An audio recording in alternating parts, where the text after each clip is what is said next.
అమరావతి సర్వేగంగా అభివృద్ధి చెందుతూ ఉంటే చూడలేని ప్రతిపక్షంలో ఉన్న పార్టీ మన వైకాపా. అంటే గత 19-24 మధ్య చూసాం ఏ విధంగా అయితే అమరావతి రైతులను ఇబ్బంది పెట్టిందో, అమరావతిని ఎడారి అని, శ్మశానం అని పూర్తి స్థాయిలో పడక ఎత్తిన తీరులో ఈరోజు అమరావతిని కూడా మళ్ళీ ఇంకో రకంగా ఇక్కడ రైతులని ఏదో ఒక రకంగా వాళ్ళని బాధ పెట్టాలని కానీ, హింసించాలని కానీ ఈరోజు వాళ్ళందరూ రావటం, ఆ పరిణామ క్రమంలో ఈరోజు వాళ్ళు కవింపు చర్యలు చేపట్టి ఒక కానిస్టేబుల్ కూడా గాయపడటం జరిగింది. ఆ కానిస్టేబుల్ని మామూలుగా ఈరోజు మణిపాల్ ఆసుపత్రిలో చికిత్స పొందుతూ ఉన్నారు. అతన్ని మేమందరం కూడా వచ్చి పరామర్శించి అతనికి వైద్యానికి అయ్యే ఖర్చులు పూర్తిగా మేమే భరిస్తామని చెప్పి కూడా తెలియజెప్పడం జరిగింది. వైద్యులకు కూడా అతను జాగ్రత్త చూసుకోమని కూడా చెప్పడం జరిగింది. ఇక ఈ కూటమి ప్రభుత్వంలో సర్వేగా అభివృద్ధి చెందో అమరావతిని చూసి ఓరవలేని వైకాపా నాయకులకి ఒకటే ప్రశ్న వేస్తూ ఉన్నాం.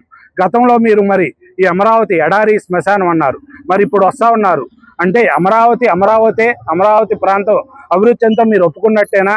అంటే గతంలో మీరు చెప్పినవన్నీ కల్పితాలు, అబద్ధాలని మీరు చెబుతున్నట్టేనా? మీ చరిత్ర ఎటువంటిదంటే మా రైతులందరం కూడా మమ్మల్ని ఇబ్బంది పెట్టినప్పుడు 19-24 మధ్య మేము వెళ్తా హైవేలో ఒక చోట భోజనానికి, పాదయాత్రలో మేము భోజనానికి ఉపక్రమిస్తే భోజనంలో మట్టి పోసిన చరిత్ర మీది, టెంట్లు పొగలగొట్టిన చరిత్ర మీది. మేము ఎక్కడా కూడా అటువంటి చర్యలకు పాల్పడిన మా చరిత్ర లేదు.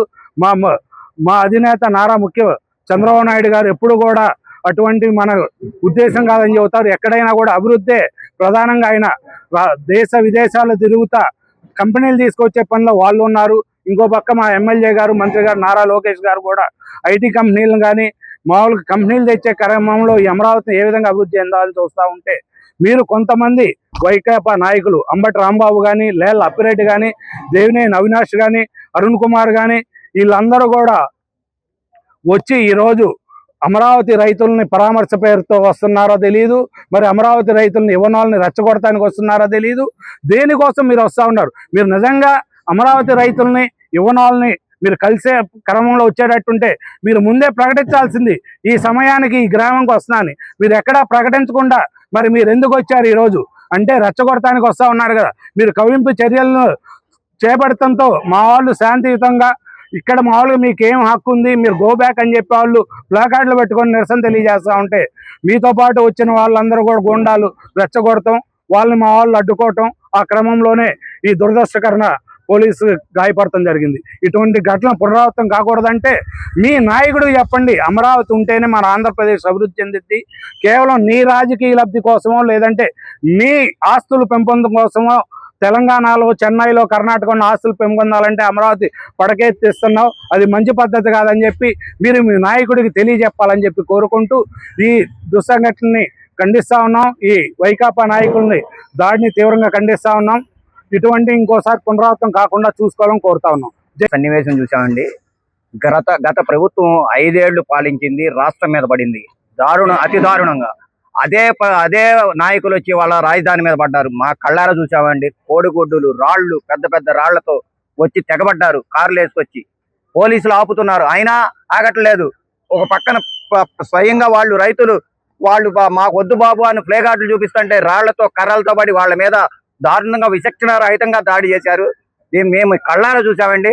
ఈ క్రమంలో కానిస్టేబుల్కి గాయం అవ్వటం, తృతిలో తప్పిందండి అతనికి ప్రాణాపాయం. నవరగంతుని పగలటం ఒకటాత్రి ఆయన మేము హాస్పిటల్కి తీసుకెళ్ళమని మేము ఆ పోలీసు వాళ్ళకి కూడా చెప్పాము. మణిపాల్కి వచ్చామండి, ఆయన పరామర్శించాము. తృటిలో ఆయన ప్రాణాపాయం తగ్గింది. కానీ మేము కూడా మా సార్కి చెప్తాము, ఆయన వైద్య నిమిత్తం ఖర్చులన్నీ కూడా మేమే భరాయిస్తాము. ఆయన కూడా ఆరోగ్యంగా ఉండాలని మేము మనస్ఫూర్తి మేము అందరం కూడా కోరుకుంటున్నామండి. ఇది మాత్రం దారుణంగా ఖండిస్తామండి. ఇటువంటి ఇంకొకసారి జరగకూడదని మా పార్టీ తరఫున కూడా మేము అందరం కూడా చెబుతున్నామండి. రాజధాని గ్రామాల్లో ప్రశాంతంగా ఉండే రైతుల్ని ఇబ్బంది పెట్టే విధంగా గతంలో వాళ్ళ అధికారంలో ఉన్నప్పుడు రాజధాని 2019లో ఇదే రాజధాని అని చెప్పారు. అప్పుడు రైతులందరూ స్వచ్ఛందంగా భూములు ఇచ్చారు. మళ్ళీ ఇప్పుడు 5 సంవత్సరాలు మీ గవర్నమెంట్ ఉన్నప్పుడు రాజధాని కాదు శ్మశానం అన్నారు, 3 రాజధానులు అన్నారు, ఇప్పుడు మావిగన్ అంటున్నారు. రైతులందరూ కూడా రాజధాని కాదన్న వైసీపీ పార్టీ రాజధాని గ్రామాల్లో ఏం పని అనే ఒక స్వచ్ఛందంగా రైతులందరూ కూడా ప్లకార్డులతో వాళ్ళ నిరసన ప్రదర్శించుకునే టైంలో గతంలో 5 ఏళ్ళు రౌడీజంగా ఎలాగైతే మీరు ప్రభుత్వాన్ని నడిపారో అదే విధంగా ఇప్పుడు లాస్ట్ టైం టీడీపీ పార్టీ ఆఫీస్ని గుంటూరు నుంచి అప్పిరెడ్డి కుర్రాళ్ళని ఎలా తీసుకొచ్చి పగలగొట్టించాడు, అవినాష్ విజయవాడ నుంచి ఎలా కుర్రాళ్ళని తీసుకొచ్చి పార్టీని దేవాలయం లాంటి పార్టీని ఎలా పగలగొట్టించారో అదేవిధంగా రైతుల తలలు పగలగొట్టే విధంగా కారుల్లో రాడ్లు కర్రలు సేమ్ అదే ఆ రోజు పార్టీ ఆఫీసులో ఎలా జరిగిందో అలాగే ఇవాళ రాజధాని గ్రామాల్లో రైతుల్ని విధ్వంసం క్రియేట్ చేయడానికి వచ్చారు. 5 ఏళ్ళు ఎలాగైతే శాంతి మార్గంలో పాదయాత్ర చేసాం, రైతులు అందరం కలిసి గుళ్ళకి యాత్ర చేసాం, న్యాయస్థానం టు దేవస్థానం ఎలా ప్రశాంతంగా చేసామో ఇవాళ కూడా మా నినాదం 85% ఇచ్చిన రైతులందరం కలిసి ప్లకార్డులతో వైసీపీ పార్టీకి మా భావన చెప్పదలుచుకొని రోడ్ల మీదకి వస్తే మమ్మల్ని రాడ్లతో కారుల్లో 100 కార్లు పెట్టి జనాలని రౌడీలను తీసుకొచ్చి విజయవాడ గుంటూరు నుంచి తీసుకొచ్చి రాళ్ళు ఇసురు కొట్టారు, కర్రలతో ఎగబడ్డారు. ఆడపిల్లలని కూడా చూడకుండా చేతులు మెలదిప్పేసి కొట్టారు. పోలీసు వారి మాట గౌరవించి మేమందరం ఆగి గో బ్యాక్ వైసీపీ అనే నినాదాలతో మేము నుంచునుంటే వాళ్ళు సేమ్ గొడ్డల పార్టీ ఏదైతే చేయదలుచుకుందో చేసింది. ఆ క్రమంలో కానిస్టేబుల్కి తలబగలటం, అది కూడా మా మీదే మేమేదో చేసామని ప్రచారం, ఎప్పుడు అంతే వాళ్ళు చేసేది మా మీద ప్రచారం చేయడం. ఇవాళ ఆ కానిస్టేబుల్ని పరామర్శించి అతనికి ఎంత ఖర్చు అయినా సరే మేమందరం కూడా రైతులు నిలబడి మా కోసం దెబ్బ తగిలింది కాబట్టి మేమందరం కూడా అతనికి ధైర్యం చెప్పి హాస్పిటల్లో ఎంత ఖర్చు అయినా మేము పెడతామని చెప్పి ఈ సందర్భంగా ఆయన్ని పరామర్శించడం జరిగింది. వైసీపీ పార్టీకి ఒకటే హెచ్చరించి చెప్తున్నాం, రాజధాని గ్రామాల్లో 10% ఇవ్వన రైతులకు కూడా ఇప్పుడున్న ప్రభుత్వం గ్రామ సభలు పెట్టి మీకు ఏం కావాలి ఎలా కావాలని చెప్పి ప్రతి నెల గ్రామ సభలు పెట్టి వాళ్ళని శాంతియుతంగా పరిష్కరించే విధంగా ప్రభుత్వం చూస్తుంది. కానీ ఇచ్చిన 85% గురించి నువ్వు పట్టించుకోకుండా ఎవరో నీ పార్టీ కార్యకర్తలను నలుగురు ఎండబెట్టుకొని ఇవాళ నువ్వు వచ్చినా కానీ ఉండవెల్లి పెనమాకలో నీ ఎంపట ఉన్నది విజయవాడ గుంటూరు రౌడీలే తప్ప ఎవరైనా పెనమాక ఉండవెళ్ళి రైతులు నువ్వు చూపించగలవా? ఎందుకు మా మీద రాజధాని మీద నీకు అంత కక్ష? ఆంధ్ర రాష్ట్రం మీద ఎందుకు కక్ష? నేను ఇప్పుడే చెప్తున్నాము, ఇక రాజధాని ప్రాంతంలో ఉన్న రైతులు మీ పార్టీని కానీ మీ పార్టీ నాయకులు కానీ రాజధాని గ్రామంలో తిరగనివి అని హెచ్చరిస్తున్నాం. జై అమరావతి. ఉత్సాహంగా పెట్టుబడులతో ముందుకు వెళ్తున్న తరుణంలో ఈ పేటీఎం బ్యాచ్ ఎవరైతే పేరు నాని, మన దేవినేని అవినాష్, ఎల్ల అప్పిరెడ్డి, నారాయణ స్వామి, తర్వాత అంబటి రాంబాబు వీళ్ళందరూ మూకమ్మడిగా రాజధాని మీద దాడి చేయడానికి వాళ్ళ 20-30 కార్లు వేసుకుని రౌడీలు తీసుకుని రాజధానిలో వాళ్ళు పర్యటించడానికి వచ్చారండి. పర్యటనకు వచ్చినప్పుడు మేమందరం ఒకే రాజధాని ఒకే రాష్ట్రం అమరావతి రాజధాని అని చెప్పి మేమందరం పొలాల భూములు ఇచ్చిన రైతులందరం ఏకదాటిగా మేమందరం ప్లాకార్డులు తీసుకుని నిరసన వ్యక్తం చేశాం. మేము ఏదైతే వాళ్ళని అడుగుతున్నామంటే, ఒకప్పుడు మీరు అధికారంలో ఉన్నప్పుడు 3 రాజధానులు అన్నారు, అధికారం పోయిన తర్వాత మావిగన్ అన్నారు. అంటే మీకు ఒక స్టాండ్ లేదా రాజధాని మీద? ఈ రాష్ట్రాన్ని ఏం చేద్దాం అనుకుంటున్నారు? దశ లేకుండా ఈ రాష్ట్ర యువతని, ఈ రాష్ట్రంలో ఉన్న రైతుల్ని, భూములు ఇచ్చిన రైతుల్ని ఏం చేద్దాం అనుకుంటున్నారు? ఒకప్పుడు ఎడారి అన్నారు, శ్మశానం అన్నారు, ఈ రాజధాని పనికిరాదు అన్నారు, ఈ నేల మంచిది కాదన్నారు. అంటే అనేక రకాలుగా మీరు విధ్వంసాన్ని సృష్టించి గతంలో రాజధాని రైతులు ఏదైతే ఈ రాజధాని కోసం పోరాటం చేసి ప్రతి గ్రామంలో టెంట్లు వేసి నిరాహార దీక్షలు చేసి మహిళలందరూ ఒకే మాట మీద రాజధాని రైతులందరూ అనేక రకాలుగా గుళ్ళకి వెళ్తాం, గోపురాలకు వెళ్తాం, న్యాయస్థానాలకు వెళ్తే వాళ్ళని అనేక రకాలుగా ఇబ్బందులు పెట్టి మీరు బూటకాలతో తంతం ఏంటి వాళ్ళని నానా రకాల హింసలు పెట్టి సోషల్ మీడియాలో అనేక రకాలుగా మీరు వాళ్ళని ఇబ్బంది పెట్టి రాజధానిని అగమ్యగోచరంగా తయారు చేసిన మీ నాయకులకి మీరు ఒక్కసారి పునరాలోచించుకోవాలి. మీకు మైండ్ సరిగ్గా మెదడు పనిచేస్తుందా లేదా? మీ మెదడు పనిచేస్తే మీ నాయకుడు గతంలో 4 రోజుల క్రితం మొత్తం 6 గ్రామాల రైతులు వెళ్ళినప్పుడు, అయ్యా మేము సీడ్ యాక్సెస్ రోడ్డుకు భూమి ఇచ్చాము, కొండవీడి వాకు భూమి ఇచ్చాము, రాజధానిని అభివృద్ధి చేస్తున్నారు చంద్రబాబు నాయుడు గారు, ఈ రాజధానితో మేము ఇచ్చింది కాకుండా మిగతాది మినహాయింపు ఏమన్నా అడిగారు. అడిగినప్పుడు మీ నాయకుడు ఏం చెప్పారు? మీ భూములు మీకు వెనక్కిస్తాను, మావిగాని పెడతాను అన్నాడు. మావిగాని పెడతాను అన్నప్పుడు మరి భూములు వెనక్కిస్తాను అన్నప్పుడు రాజధానిలో పర్యటన ఏంటి? మీరు దేనికి పర్యటనకు వస్తున్నారు? ఈ రాజధానికి గందరగోళం చేయాలి, గొడవలు పెట్టుకోవాలి, లేలాపరేట్ కొంతమంది రౌడీలని, అవినాష్ కొంతమంది రౌడీలను తీసుకొచ్చి ఈ రాజధాని అలవాటు సృష్టించాలి. అలవాటు సృష్టిస్తే పెట్టుబడులు రావు, పెట్టుబడులు వెనకపోతే ఇచ్చిన రైతులు అగమ్యగోచరానికి పాలవాలి. నేను 2015లో భూమి ఇచ్చానండి. మా పేరు దాసరి వెంకాయమ్మ, నేను భూమి ఇచ్చాను. నాకు గత ప్రభుత్వం 2 సంవత్సరాలు కౌలు కూడా ఇలా.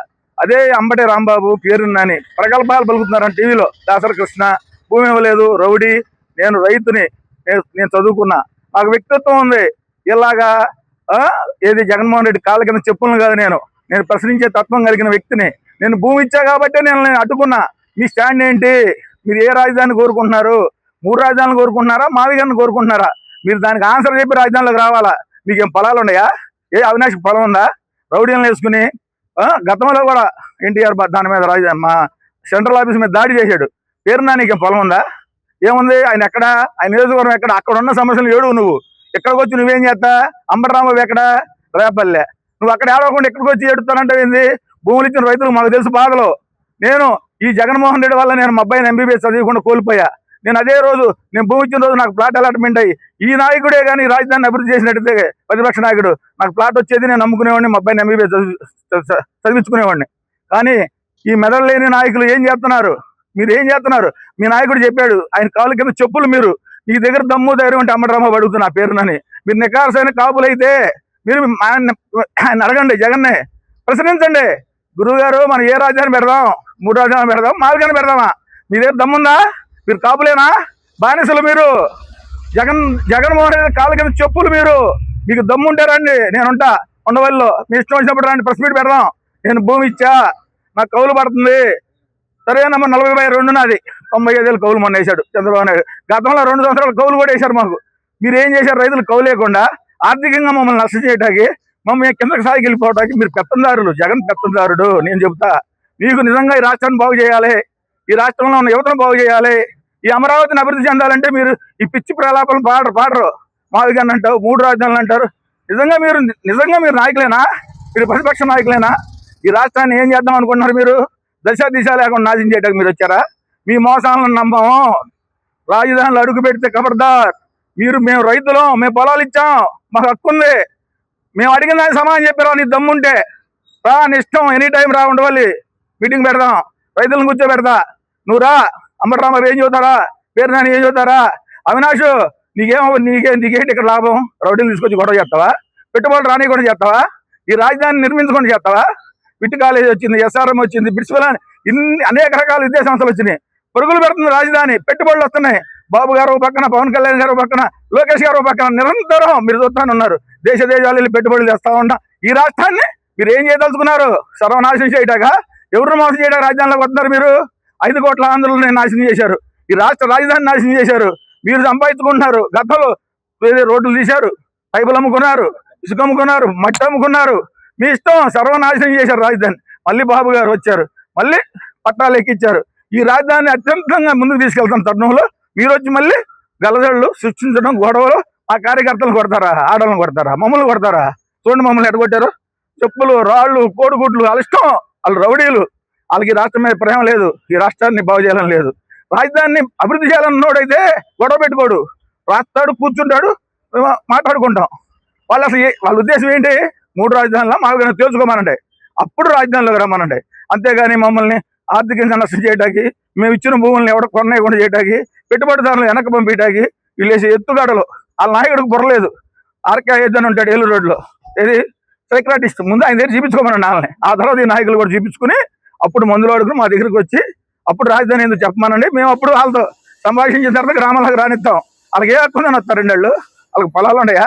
రాజధాని మీద ప్రేమ ఉందా? రాజధాని అభివృద్ధి చేశారు మీరు? మధ్యాహ్నం అన్నారు, అన్నారు గతంలో. మరి మీకు ఏ హక్కు ఉంది? మీకు ఏ రైతు ఉందని అడుగుతున్నాను నేను. మీ దగ్గర దమ్ముంటారా? పేరు నాని అంబటి రౌడీలు తీసుకొచ్చి రాజధానిలో మీరు రౌడీలు తీసుకొచ్చారు. ఎవరు? మీరు 20 కార్లు వేసుకొచ్చారు. ఎవరు వాళ్ళంతా? చూపెట్టి అంత రౌడీలేగా. అంటే మా మీద దాడి చేసి మా యొక్క రాజధానిని నాశనం చేసి మాకు పెట్టుబడులు రానివ్వకుండా మమ్మల్ని ఆర్థికంగా ఇబ్బంది పెడతారు మీ యొక్క ఎత్తుగడ. అంతేగా? దీన్ని మేము వ్యతిరేకిస్తున్నాం, ఖండిస్తున్నాం. జై అమరావతి, జై అమరావతి.